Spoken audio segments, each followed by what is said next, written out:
Hey guys, good morning and welcome to Devbhoomi career point. तो देखिए दोस्तों, सबसे पहले आप सभी लोगों को मकर संक्रांति यानी कि हमारे उत्तराखंड के लोक पर्व घुघुतिया त्यौहार की हार्दिक शुभकामनाएं।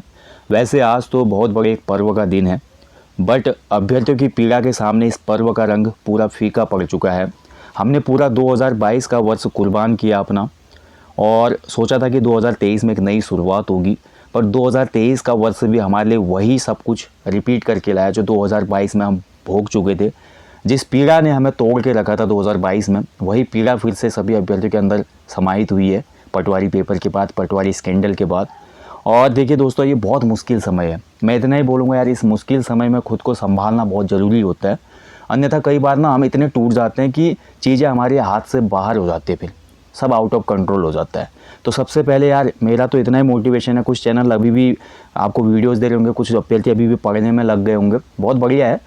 लाइफ का देखिए एक साइकिल होता है, एक जगह पे तो रुकता नहीं, टाइम हमेशा आगे की तरफ ले जाता है आपको, और जीवन भी हमेशा आगे की तरफ ही ले जाता है। लेकिन बार बार एक ही चीज़ जीवन में घटित होती है तो आदमी कहीं ना कहीं अंदर से टूट सा जाता है, और यही चीज़ उत्तराखंड में हो रही है। पहले यूके SSS को एग्ज़ाम दिए थे ग्रुप सी के, वहाँ पर इतनी बड़ी चीज़ें आई सामने। काफ़ी अभ्यर्थी जिनका सिलेक्शन हो चुका था, स्नातक स्तरीय एग्ज़ाम हो, फॉरेस्टर का एग्ज़ाम हो, सचिवालय रक्षक का एग्ज़ाम हो, उनका सिलेक्शन के बावजूद उसमें कुछ फेयर भी स्टूडेंट थे, उनके साथ कितना बड़ा यहाँ पे विश्वासघात हुआ, उनकी मेहनत के साथ कितना बड़ा खिलवाड़ हुआ, ये पूरा जग जाहिर है। अब उसके बाद देखिए बहुत अच्छा हुआ था अभी कि आयोग ने, लोक सेवा आयोग को परीक्षाएं हस्तांतरित की गई और कैलेंडर के अकॉर्डिंग आयोग बढ़िया परीक्षाएं करवा रहा था, एक ही शिफ्ट में परीक्षाएं करवा रहा था, जो कि सभी अभ्यर्थियों का मत था, क्योंकि नॉर्मलाइजेशन में खेल होता है। और कांस्टेबल का एग्ज़ाम संपन्न हुआ, काफ़ी खुशियाँ थी। पटवारी का एग्ज़ाम संपन्न हुआ, काफ़ी खुशियाँ थी लोगों के मन में। पेपर काफ़ी अच्छा बना हुआ था, काफ़ी लोग सिलेक्शन के क्लोज थे। बट फाइनली फिर से पता चलता है कि यूके SSS की प्रिंटिंग प्रेस की तरह ही लोक सेवा आयोग का भी एक ऐसा कर्मचारी है चतुर्वेदी, जिसने पटवारी पेपर को लीक कर दिया। और किसके चक्कर में? पैसे की चाहत के चक्कर में। ठीक है, तो ये दोनों ही, चतुर्वेदी जी और इसकी जो पत्नी है, इनका एक खेल है इसमें, और दोनों ने पैसे के लालच में, प्रॉपर्टी जोड़ने के लालच में उत्तराखंड के लाखों युवाओं के भविष्य के साथ खिलवाड़ कर दिया, बहुत आसान तरीके से। और ये वही चतुर्वेदी है जो यूके PSC के अति गोपन विभाग में अनुभाग अधिकारी है। आप उत्तराखंड लोक सेवा आयोग मेंस जो एग्ज़ाम होने वाला 28 जनवरी, उसके सिलेबस में आप देख सकते हैं, सब्जेक्ट सिलेबस में इसके सिग्नेचर हैं। और उत्तराखंड लोक सेवा आयोग मेंस 3 बार पोस्टपोन हो चुका है, तो संभावित है उसका पेपर पहले ही बन चुका होगा।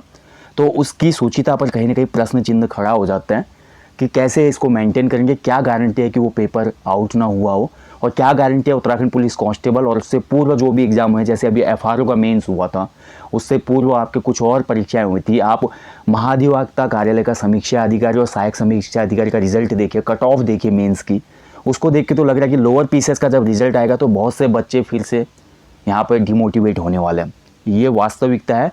अगर ये चीज़ चल रही थी तो फिर लोअर PCS ग्रुप सी जो होता है, वो भी कहीं ना कहीं पहले ही उसमें कुछ न कुछ संदेह व्यक्त किया जा सकता है कि कुछ गड़बड़ हुई हो। हालांकि ये सब हम संदेह व्यक्त कर रहे हैं। अभी STF इसकी जांच कर रहा है, और अभी यूके PSC ने 22 जनवरी वाले पेपर के लिए भी STF को बोला है कि अगर कुछ ऐसा हुआ है तो अभी भी इसमें थोड़ा थोड़ा शंका है। हालांकि एडमिट कार्ड जारी हो चुके हैं, और ये पटवारी का जो एग्ज़ाम हुआ था ये आपका 12 फरवरी को पोस्टपोन हो चुका है। तो बहुत सी बातें हैं दोस्तों, लेकिन ये बहुत मुश्किल समय है। देखिए आज ये लोक पर्व है, मैं कल भी वीडियो आपको क्लास की वीडियो नहीं दिया, और परसों से जब ये खबर आई उस समय से बहुत ज़्यादा मतलब होता है ना। देखिए आप लोगों से ही हम हैं। मेरा कभी उद्देश्य नहीं रहा कि मैं चैनल की TRP के लिए काम करूं, क्लिक बेट के लिए काम करूं, या अपनी पॉपुलैरिटी के लिए एक अलग ही आयाम पे मैं लगा रहा हूं। मैं जब ये चैनल शुरू किया था 2017-18 में, तो मेरा एक ही उद्देश्य था। मैं चाहता था कि जितना मेरी नॉलेज है, जितना मैंने गेन किया है, वो मैं सभी लोगों तक पहुँचा सकूँ जो भी ज़रूरतमंद है उत्तराखंड के, ताकि यार थोड़ी सी हेल्प तो मैं कर पाऊँ उनकी सक्सेस में। बट यार सबसे बुरा हमें तब लगता है जब एक गाइड करने वाले को, लीड करने वाले को ये पता चलता है कि जिस मंजिल की तरफ वो बच्चों को ले जा रहा था, उस मंजिल की बुनियाद में ही कब्र बिछी हुई है, उस मंजिल की बुनियाद में ही बहुत ज़्यादा खोखलापन है। तो बहुत बुरा लगता है। हम आपको फिर ये लगता है कि हम आपको गलत लीड कर रहे हैं, हमें भी अंदर से बहुत बुरा लगता है ना। और ये किसकी वजह से? उस आयोग की नाकामयाबी की वजह से, उस सिस्टम की नाकामयाबी की वजह से, जो अंदर से ही भ्रष्टाचार में संलिप्त पाया गया है। तो देखिए पहले ही जब यूके PSC ने बोला था कि अनुभाग सेक्शन में या यूके PSC के आसपास LIU जो होती है उसको नियुक्त किया जाए। LIU का मतलब होता है लोकल इंटेलिजेंस यूनिट। उसकी मांग की थी आयोग ने, बट वहाँ पे कोई उस पर ज़्यादा सीरियस यहाँ पे दिखाया नहीं इन्होंने, और फाइनली पेपर अंदर से लीक हुआ। देखिए बाहर से तो लीक हुआ नहीं। अब हम गवर्नमेंट की भी नाकामयाबी नहीं बोलेंगे ना। गवर्नमेंट ने तो देखिए यार दोस्तों, हमको आसान लगता है, कल के दिन मैं ही गवर्नमेंट में हूँ, मैं कोई मंत्री हूँ या आप लोग कोई मंत्री बन जाएँ, कहना आसान होता है, लेकिन गवर्नमेंट की तरफ से जितने भी एग्ज़ाम सेंटर में आपने देखा होगा, बहुत अच्छी वहाँ पे एक तो डबल लॉक में पेपर था, बहुत अच्छी सिक्योरिटी वहाँ पे हो रही थी। हालांकि एग्ज़ाम सेंटर दूर दूर देते, फिर भी ऐसा नहीं था कि पेपर सेंटरों से लीक हुआ, पेपर अंदर से ही लीक हुआ है। तो ये कहीं ना कहीं आयोग की नाकामयाबी है, और आयोग के जो अभी तक अधिकारी है उन्होंने कोई भी इंटरव्यू किसी भी मीडिया वाले को नहीं दिया है। तो इससे क्या लगता है, यानी कि कुछ ना कुछ और भी चीज़ें निकल के आ सकती हैं। अनुभाग अधिकारी ने हो सकता है अंदर कुछ और एक्सेप्ट किया हो। अभी काफ़ी चीज़ें ये होती है कि मीडिया के सामने ओपन नहीं की जाती, और एसटीएफ की तो रिपोर्ट खासकर ये होती है कि फाइनल रिपोर्ट आने तक काफ़ी चीज़ें क्लोज रहती हैं। तो हम कैसे यहाँ पे एक्सपेक्ट करें कि आने वाले पेपर ठीक होंगे, या पुराने जो पेपर हो चुके हैं उनमें कुछ ना हुआ। काफ़ी चीज़ें हैं दोस्तों, सभी चीज़ें देखते हो यार। बस बलवंत मनराल जी हमारे उत्तराखंड के एक लेखक थे दोस्तों, जिन्होंने एक बहुत फेमस कविता लिखी, पहाड़ के आगे भीतर पहाड़। इन पंक्तियों का ही जो सार समझ सकता है ना, जिनके अंदर आज एक पीड़ा है ना, वो इन पंक्तियों के कहीं ना कहीं किरदार है। पहाड़ के भीतर आगे पहाड़। तो उनकी पंक्तियाँ देखिए, सत्ता सरंगो चेतो, इतिहास को याद करो, जब भी जनाक्रोश संघर्ष का बिगुल बजाता है, मारे गए निरीह की हड्डियों से वज्र बनता है, आसुरी दमन तंत्र को सिरकटा सा कर देता है, बड़े सत्ता कामी सिंहासनों को धूल चटाता है। तो ये पंक्तियाँ बड़े ही टच कर गई। तो देखिए, जब भी कुछ अन्याय होने लगता है बहुत बड़े पैमाने पे दोस्तों, तो सत्ताधारी को भी ये समझना चाहिए कि चीज़ें गलत हो रही हैं। उनको फटाफट इस संबंध में स्टेप लेने चाहिए। अगर वो थोड़ा भी डिले करते हैं तो उनके लिए बहुत बड़ा एक घातक स्टेप हो सकता है। और आप सभी को पता है दोस्तों, बड़े बड़े जो सत्ताकामी सिंहासनों को जनता धूल चटा सकती है, क्योंकि हम एक डेमोक्रेटिक कंट्री हैं, हम एक रिपब्लिक डेमोक्रेटिक कंट्री हैं, जहाँ पर जनता संप्रभु है, और जनता से जो खिलवाड़ करेगा उसको जनता माफ़ नहीं करेगी। ये समझना चाहिए सरकार ने भी, और जल्दी से जल्दी इस पर उन्होंने स्ट्रिक्ट बोल सकते हैं कि एक्शन लेना चाहिए। और आगे की जो भी पॉलिसीज़ है, जैसे नकल कानून वगैरह है, नकल कानून की आज बात हो रही थी, देखिए आज के न्यूज़पेपर में साफ साफ आया है कि नकल कानून बनेगा जल्दी नकल करने के लिए। लेकिन कोई भी कानून बनने से नकल पे रोक लगाना बहुत मुश्किल है। आपको इसके लिए सिस्टम को दुरुस्त करना पड़ेगा, सिस्टम को और ज़्यादा हाईटेक करना पड़ेगा। आज टेक्नोलॉजी का इतना बड़ा रोल है पूरी इकोनॉमी में, किसी भी कंट्री के डेवलपमेंट में। तो आज भी आप ये पुराने ढर्रे पे क्यों चला रहे हो? UKSSC है, UKPSC है, और कोई भी आयोग है या कोई भी बॉडी है, आप टेक्निकल जो चीज़ें हैं उनका यूज कीजिए, आप टेक्निक का यूज कीजिए, आप स्मार्ट बोल सकते हैं जो आज आर्टिफिशियल इंटेलिजेंस है उसका यूज कीजिए। उसके बावजूद चीज़ें कम हो सकती हैं। बहुत ज़्यादा स्ट्रिक्ट बनाइए, जैसे पेपर जहाँ पे बनता है या जहाँ पे रखा जाता है वहाँ पे 4-5 प्रोसेस रखिए, हाइब्रिड प्रोसेस रखिए आप। और उसके अलावा जो बायोमेट्रिक का सीन होता है, आई स्कैन का सीन होता है, ताकि पता चल पाए कौन जाता है कौन क्या करता है, और उस पर कड़ी निगरानी भी होनी चाहिए पेपर जहाँ पे बनते हैं या कुछ भी ऐसा है, ठीक है। अगर उसके बाद बाहर आउट होता है तो वो फिर हमारी सरकार की नाकामयाबी है, हमारे पुलिस प्रशासन की नाकामयाबी होगी, वो हमारे जिला प्रशासन की नाकामयाबी होगी अगर बाहर सेंटरों में लीक होता है। बट अंदर से लीक होना तो कहीं ना कहीं ये सिस्टम बहुत कमज़ोर है, पुराने ढर्रे पे चल रहा है। अब नकल कानून पे, नकल के लिए कानून बनेगा बोल रहे हैं, नकल पे कानून बनने पे ये पिछली बार भी पिछले साल बात हुई थी, तो इस प्रस्ताव को अभी तक आपने पारित क्यों नहीं किया? आप इतना डिले क्यों कर रहे हो? इसमें बोल रहे हैं कि हम आजीवन कारावास का प्रावधान कर रहे हैं, 10 करोड़ की कुर्की का इसमें जुर्माने का प्रावधान होगा, उसकी संपत्ति की कुर्की का प्रावधान होगा। लेकिन इसको जल्दी से जल्दी आप लागू तो करो, इस कानून को जल्दी बनाइए। और किसी बंदे पर जिसने बड़ा ये स्कैम किया है, लाइक पुराने हमारे जैसे मास्टरमाइंड है, हाकम सिंह था, मनराल था, अभी ये चतुर्वेदी है, ऐसे जो भी पुराने हमारे जो भी अभियुक्त हैं, इन पर आप ये इम्प्लीमेंट करिए कानून, तब जाके जो नए लोग हैं ऐसा करने से बचेंगे। आप एक डेमो दे नहीं पा रहे हैं, आप कानून का इम्प्लीमेंट कर नहीं पा रहे हैं ऐसे अभियुक्तों पर जो लाखों युवाओं के भविष्य को ख़त्म कर रहे हैं। तो अखबारों मात्र के जो पंक्तियां हैं या आपके स्टेटमेंट से यहाँ पर कुछ बदल नहीं जाएगा, ग्राउंड लेवल पे काम करना पड़ता है। अब यूपी को ही हम देखते हैं, यूपी में देखिए कई बार ये चीज़ें देखने को मिली कि किसी भी कार्रवाई से पहले मुख्यमंत्री ने ऑर्डर दिया कि बुलडोजर चलाइए संपत्ति पे, वहाँ छोटे बच्चे हो, महिला हो, कोई भी हो, अगर उसके घर के किसी बंदे ने कोई गलत काम किया तो बुलडोजर चलता था उससे। वहाँ कहीं ना कहीं, हालांकि वो असंवैधानिक है, मैं भी ये मानता हूँ कि संविधान के खिलाफ है वो, आप ऐसे डिसीजन नहीं ले सकते, लेकिन कुछ एक्शन ऐसे लिए गए डेमो मोड में जिससे आगे जो वो गतिविधियाँ कर रहे थे बंदे वो डरे ना, उनको अपने घर की चिंता सताई, अपने परिवार की चिंता सताई। तो इस तरीके का ही कुछ यहाँ पे उत्तराखंड में भी बहुत ज़रूरी है दोस्तों। अन्यथा ये नकल जो माफिया है ना, इनके लिए बहुत आसान है। धारा 420 लगती है इसमें, और 420 की धारा बहुत छोटी होती है। आप 100 रुपये की चोरी करो या 1000 करोड़ की चोरी करो, इसमें धारा 420 ही लागू होती है और इससे छूटना बहुत आसान होता है। I am a law student, मुझे पता है कि 420 धारा क्या होती है, ठगी की धाराएं क्या होती है। और इसके अलावा मेरा सबसे बड़ा मत यहाँ पर ये है, जो भी ये पैसे देने वाले कैंडिडेट है ना, इनका तो जल्दी से जल्दी नाम सार्वजनिक होना चाहिए। पिछले यूके SSS का जो एग्ज़ाम था हमारा वीडियो वाला, और जो अभी उत्तराखंड लोक सेवा आयोग में ये पकड़े गए हैं बंदे, इनके नाम, फोटो, क्वालिफिकेशन, एड्रेस वगैरह सब पब्लिश होना चाहिए। गैजेट में पब्लिश करो भाई, इनको डिबार करो आप 10 साल के लिए नहीं, इनको लाइफ टाइम के लिए डिबार होनी चाहिए किसी भी एग्ज़ाम के लिए। क्योंकि देखिए कहीं ना कहीं, अगर देखिए दुकान तो तब चलती है ना जब कस्टमर जाते हैं। ये चतुर्वेदी, हाकम सिंह, मनराल, राजपाल, जो भी ये पकड़े गए, जितने भी आज तक पकड़े गए, वो हमारा प्रिंटिंग प्रेस का जो मालिक था चौहान, ये सभी लोग क्या, ये दुकानें हैं। और इन दुकानों को कौन चला रहा है? ये बंदे चला रहे हैं जो सोचते हैं कि पैसे देके हम सिलेक्शन लेंगे और हम बच जाएंगे। आज उत्तराखंड को बने हुए 22 साल हो गए हैं। इन 22 सालों में मैं कह सकता हूँ दोस्तों, लगभग 50% लोग, ये मेरा अपना मत है, भले कोई कुछ बोले, 50% लोग ऐसे हैं सिस्टम में जो कि इसी तरीके से आए हैं। आज उनको आइडेंटिफाई करना बहुत मुश्किल है, बहुत मुश्किल है। और उन्हीं लोगों के तवज्जो की वजह से, उन्हीं लोगों के मोटिवेशन की वजह से ये नए लोग भी पैसे दे रहे हैं। क्योंकि पुराना बंदा बोलता है मैंने इतने लाख दिए थे और मैं भर्ती हुआ था, नया बंदा भी उस पर बिलीव करेगा क्योंकि वो वास्तव में सिस्टम में काम कर रहा है, और उससे जो ये दुकान चल जाती है इनकी चतुर्वेदी जैसे लोगों की। तो इसका सबसे बड़ा जिम्मेदार कौन है? ग्राहक यहाँ पे सबसे बड़ा जिम्मेदार मैं बोलूँगा। ये पैसे देने वालों को पकड़ा जाना चाहिए, और इन पैसे देने वालों पर भी STF, लोकल इंटेलिजेंस यूनिट और अन्य कोई ऐसा सिस्टम क्रिएट करना चाहिए जिससे नज़र रखी जा सके। हालांकि देखिए, पुलिस कांस्टेबल एग्जाम से पहले दून के कोचिंग सेंटरों पे, हल्द्वानी के कोचिंग सेंटरों पे, टिहरी, पौड़ी, अल्मोड़ा, चमोली, सभी कोचिंग सेंटरों पर नज़र रखी जा रही थी। लेकिन फिर भी बात समझ में नहीं आई, क्योंकि इस बार पेपर बाहर से लीक नहीं हुआ। पेपर वही सिस्टम उन्होंने अपनाया जो यूके SSS में चल रहा था। वो तो भला हो कि किसी अभ्यर्थी का जिन्होंने ये फ़ोन करके STF को बताया और कि ऐसे ऐसे पेपर लीक हो चुका है, STF ने जांच की और सही पाया गया इसमें, नहीं तो ये बात आउट ही नहीं होती। फिर से 35 से 40 अभ्यर्थी ऐसे होते जो सिस्टम में गलत तरीके से एंटर कर जाते और ये पटवारी लेखपाल बनते। तो सोचिए 12 लाख 15 लाख इन्होंने दिए थे, ये पहले ही वर्ष में ज़मीन घोटालों से गलत काम करके ये पैसे को वसूल करने के लिए बिल्कुल डेडिकेट रहते, और आने वाले समय में ये सिस्टम के सबसे बड़े करप्ट ऑफिसर बनते, सबसे बड़े करप्ट पटवारी लेखपाल बनते, और इनके करप्शन का शिकार होते गरीब बेचारे, जो इनको शिक्षा का अभाव है, जिनके पास ज़मीन ज़्यादा है, उनको ये कैप्चर करके, करप्ट करके उनकी ज़मीनों का अधिग्रहण करवाते भूमाफियाओं को। तो कई चीज़ें होती हैं दोस्तों, समझना चाहिए हमने। तो जितने दोषी भैया पैसे लेने वाले हैं, उतने ही दोषी मैं तो बोलूँगा ये पैसे देने वाले भी हैं।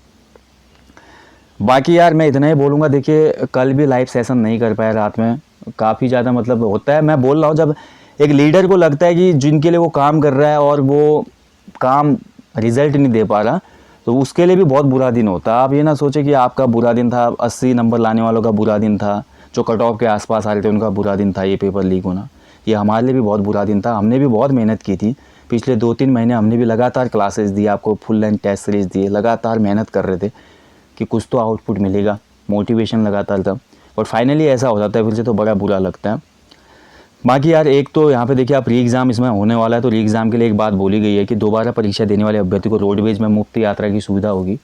हालांकि गवर्नमेंट ने चलिए ये तो सही कर दिया, एडमिट कार्ड दिखा के आपको रोडवेज में फ्री ट्रांसपोर्टेशन तो मिल जाएगा, बट यार अभ्यर्थी के जो रहने और खाने का इंतज़ाम है वो कौन करेगा भाई? आज चमोली से देहरादून में कोचिंग करने आए हैं बच्चे, पौड़ी से आए रहते हैं, उत्तरकाशी से आए रहते हैं, पिथौरागढ़ जनपद से आते हैं, चंपावत से आते हैं, देहरादून में कोचिंग करते हैं वो बच्चे, वापस तो अपने जनपद ही जाएंगे ना वो पेपर देने। चलिए आपने ट्रांसपोर्टेशन फ्री कर दिया, तो उनके रहने का क्या होगा? पेपर तो जिला मुख्यालय में होता है, उनके गाँव में थोड़ी सेंटर है, तो वहाँ पर हर किसी का रिलेटिव है नहीं, होटल लेके रहना पड़ता है, और फॉर्म के आप पैसे लेते हो, हर चीज़ के पैसे लेते हो।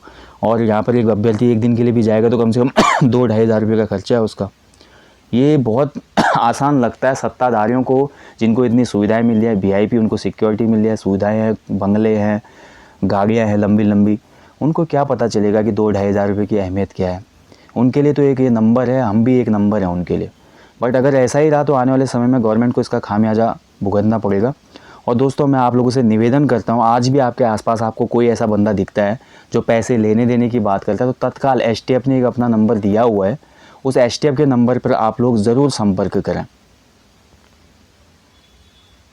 तो ये है STF का नंबर, आप देख सकते हैं 941202 29,536, ठीक है। तो 9412029536 ये नंबर आप लोग सभी सेव कर ले अपने फ़ोन में, भविष्य के लिए भी काम आएगा। आपको देखिए कहीं पे भी अभी अनियमितता लगती है, कुछ भी ऐसा लगता है, पैसे लेन देन की भी बात कोई करता है आपके आसपास, तो आपको इस फ़ोन पे कॉल करके सूचना देनी चाहिए, ताकि भविष्य में इस तरीके की घटनाओं से बचा जा सके। गवर्नमेंट को भी एफर्ट लगाना चाहिए, आयोग को भी हाईटेक करना चाहिए, सिक्योरिटी को हाईटेक करना चाहिए, और साथ ही हम लोगों को भी काफ़ी अवेयर रहना चाहिए इन सभी चीज़ों से। और जो पैसे देने वाले बंदे, भाई तुम लोग संभल जाओ, सुधर जाओ, तुम्हारे पैसे देने से कोई फ़ायदा नहीं होगा। अब वो दौर गया, उस समय टेक्नोलॉजी नहीं थी, ऑफलाइन पेपर होता था, काफ़ी समय तक इन्फॉर्मेशन जब तक पहुंचती थी तब तक सिलेक्शन होकर उनकी 1-2 साल सर्विस भी हो जाती थी लीकेज की। लेकिन आज ऐसा नहीं है दोस्तों। जो भी पैसे देने वाले इस वीडियो को देख रहे हो, सुधर जाओ, समझ जाओ। अगर आज आप ये कृत्य करते हो तो सोशल मीडिया का ज़माना है, द्रुतगामी आज ये मीडिया है, सोशल मीडिया। यहाँ पता नहीं चलता कब आप लीक हो जाएंगे, ठीक है। तो पैसे देने से बचिए और ऐसा ना करें। और दूसरी बात, आप पैसे देके किसी की ज़िंदगी के साथ खिलवाड़ कर रहे हो। काफ़ी गरीब बच्चे जो लगातार तैयारी कर रहे हैं आपकी वजह से डिप्रेशन में चले गए हैं, कुछ तो सुसाइड तक का अटैम्प्ट करने की सोच रहे हैं। कई चीज़ें हो रही है आपकी वजह से, आपके पैसे देने की वजह से। क्या आपकी आत्मा, आपका जो शरीर है, आपका बुद्धिमत्ता है या आपका जीवन है, वो कभी शांतिपूर्ण ढंग से निर्वहन कर पाएगा? किसी की आह लगना, किसी की बद्दुआ लगना बहुत एक बोल सकते हैं कि जीवन को ख़राब कर देती है। आप ये गलत काम ना करें। पैसे देने वाले अभ्यर्थी, ये आप अपने लिए धमकी समझें या मेरी तरह से सुझाव समझें। आप ऐसे कृत्यों से बचें, अन्यथा देवभूमि आपसे बदला लेगी। ये देवों की भूमि है। यहाँ पे जो गलत करता है वो तुरंत ही अपने कर्मों का फल भोगता है, ये याद रखना। बड़े बड़े जो हमारे करोड़ों के घोटाले करने वाले जो लोग थे वो पकड़ में आ गए। इतना बड़ा सरगना हमारा हाकम भाई पकड़ में आ गया, बड़े बड़े सरगना पकड़े गए थे। तो आप क्या चीज़ है भाई, आप ऐसा ना करें। अपने माँ बाप की इज्जत सोचें, अपने माँ बाप की रिस्पेक्ट का सोचें सोसाइटी में, और ये लोगों से उधार लेके नौकरी के लिए पैसे ना दें। इससे अच्छा अपनी मेहनत पे विश्वास करें। मेहनत करेंगे तो समय थोड़ा ज़्यादा लगेगा। ये त्वरित गति से जो आप सफलता पाने की चाह रख रहे हैं पैसे देकर, ये आपका सपना सच तो अब नहीं हो पाएगा देवभूमि में, ये आप यकीन रखिए। ये वो देवभूमि नहीं है जो सन 2001 से 2015 तक थी या 16 तक थी। इंटरनेट का अभाव था, सूचनाओं का अभाव था। आज लोग अवेयर हो रहे हैं, सभी बातों का पता चल रहा है, तो आप लोग बच नहीं पाएंगे। तो इन चीज़ों से आप लोग बच जाइए, मैं इतना ही बोलूँगा, ठीक है। बाकी यार दोस्तों इतना ही बोलना चाहूँगा। देखिए, उम्र कैद का जो कानून है, इस पर कैबिनेट ने सहमति जताई, बिल्कुल सही है। इसमें कम से कम उम्र कैद तो होनी ही चाहिए, ठीक है। कम से कम उम्र कैद, वैसे अधिकतम तो इसमें रखना चाहिए कि मृत्युदंड दिया जाए। क्योंकि क्या कर रहा है, देखिए इसमें जो सरगना है वो कई लोगों का जीवन खराब कर रहा है। अगर मान लो कोई ऐसा बंदा था जो 7-8 साल से तैयारी कर रहा है, बीच पीक पे है, एज जाने वाली है, उसके अच्छे खासे नंबर आ रहे थे, और इसकी वजह से वो बंदा कुछ गलत कदम उठा लेता है, कुछ ऐसा कर लेता है कि उसका जीवन लीला समाप्त हो जाए, तो उसका जिम्मेदार कौन रहेगा? तो यही व्यक्ति है। तो इसको मृत्युदंड देने में कहेगा भाई। तो इसमें उच्चतम सीमा मृत्युदंड होनी चाहिए, निम्नतम इसमें कम से कम जो उम्र कैद का कानून है वो लागू होना चाहिए। गवर्नमेंट को जल्दी से जल्दी ये कानून लाना चाहिए। संपत्ति पूरी कुर्क होनी चाहिए। उसके अलावा 10 से 20 करोड़ का जुर्माना लगना चाहिए, ताकि उसकी 7 पुश्तें भी उसका कर्म भोगे, ताकि उसके घर के परिवार के सभी लोग इसको बोलेंगे कि ऐसे कृत्य ना करें। अभी मैं पढ़ रहा था कि अब जो हमारा चतुर्वेदी है वो बोल रहा है कि उसकी बीवी ने उसको ये बोला कि आप ऐसे कृत्य करो और पैसे कमाने का ये शॉर्टकट तरीका है।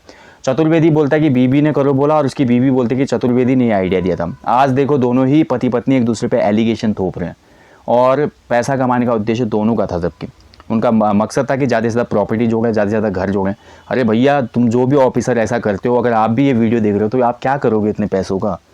इस जीवन में हमें सिर्फ एक छोटा सा घर चाहिए। इस जीवन में हमको सिर्फ रोटी दाल चावल चाहिए जीवन निर्वहन के लिए, और थोड़ा बहुत कपड़े लत्ते चाहिए। इसके अलावा आप जितना भी जोड़ोगे ये यहीं पे रह जाएगा। आप ये समझिए, इसको कुछ नहीं कर पाओगे। आप अपनी पीढ़ियों के लिए बचाकर आप ऐसा गलत धन अपनी पीढ़ियों को भी कुप्रभावित कर रहे हो, अपनी पीढ़ियों को भी श्राप देके जा रहे हो आप, अगर ऐसा जमा पैसा अपनी आने वाली पीढ़ियों के लिए आप रखते हो। तो इन चीज़ों से बचो आप लोग भी, वरना अन्यथा आपको भी देवभूमि माफ़ नहीं करेगी। आपको मरते समय बड़े बड़े कीड़े नसीब होंगे। आपको ऐसी मौत आएगी कि आपकी लोग देखते रह जाएंगे। तो आप लोग बचिए इससे। आपकी वजह से बहुत ज़िंदगियां बर्बाद हो चुकी हैं। अब आगे ये संकल्प लें सभी कर्मचारी, जो भी वर्ग है, ऐसा गलत काम ना करें।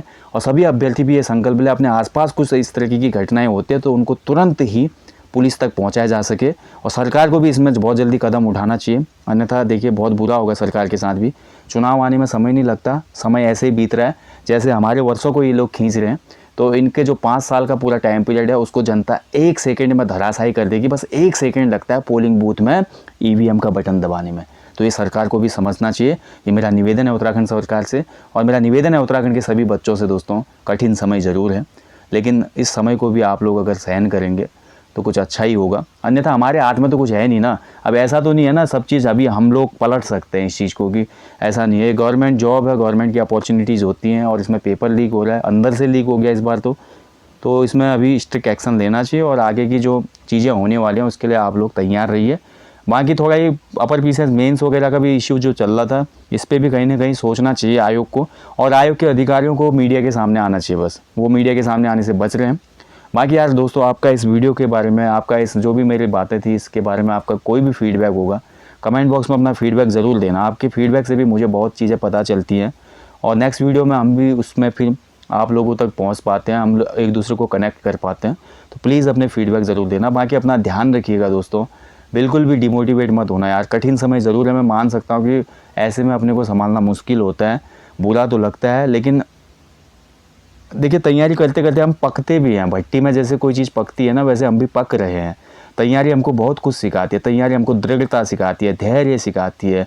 तो तैयारी हमको एक चीज़ सिखाती है कि जीवन में कितनी भी बार फेल हो जाओ तो गिर कर उठना है।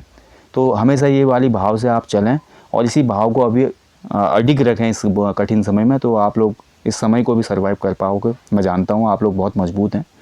बाकी आपको जल्दी मिलेंगे दोस्तों। आपको एक बार फिर से मकर संक्रांति घुघुतिया त्यौहार की हार्दिक शुभकामनाएं। धन्यवाद। जय देवभूमि।